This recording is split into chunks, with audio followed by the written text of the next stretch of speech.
William Carlos Williams was at the forefront of American poetry in the 20th century. He was born on September 7, 1883 and passed away on March 4, 1963 at the age of 79. He wrote a variety of different stories in his 50-year career as a poet. One of his most well-known poems was Patterson. This poem was a 5-volume epic. It took 12 years for all 5 parts to be published. The first was published in 1946. The final volume was published in 1958. Williams' poems were either extremely long or very short. Patterson is one of Williams' longest poems. Most were short and sweet. He was awarded the Pulitzer Prize in 1963, soon after his death. The work that won this prize was Pictures from Bruegel and Other Poems, a collection of poems that was written towards the end of his life.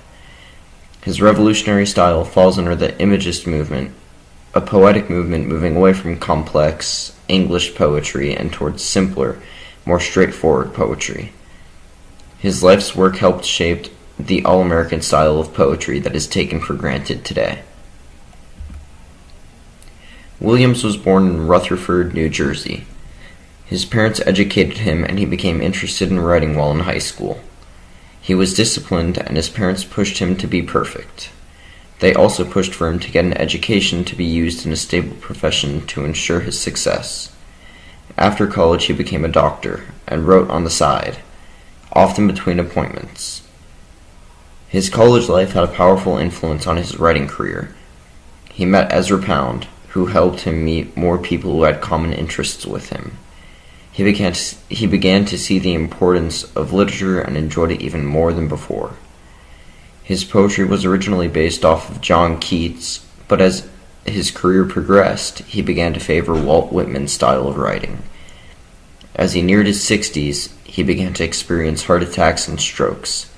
With these health issues, he was forced to stop working, which gave him more time to focus on his poetry. Many scholars argue that his best works were written during this period of illness.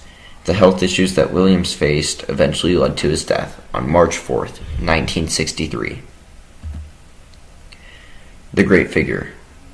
Among the rain and lights, I saw the figure 5, in gold, on a red truck, moving tense, unheeded, to gong clangs, siren howls, and wheels rumbling through the dark city. This poem is very clear and simple. This kind of poem is how Williams created an American style of poetry. It moves away from the confusing English poems by making poetry easier to read. This poem is short and it quickly depicts the instantaneous action of a fire truck driving by in a rush. Williams uses onomatopoeias when he says gong clang, siren howls, and wheels rumbling. This simple poetry was what made Williams stand out from antiquated forms of poetry. This poem is part of the Imagist movement because it manages to describe the fire truck in great detail without taking very long to describe it. This is just to say, I have eaten the plums that were in the icebox, and which you were probably saving for breakfast. Forgive me, they were delicious, so sweet and so cold. This is just to say is one of Williams' most famous poems. It is another example of Williams' simple poetry. This was actually a note that he left on the refrigerator for his wife. He most likely wrote this as a result of his upbringing. He was raised with good morals, so an apology to someone for something so trivial makes sense because of how well he was raised. This poem also shows that Williams wrote in what little time he had. He would compose poems between appointments or after work.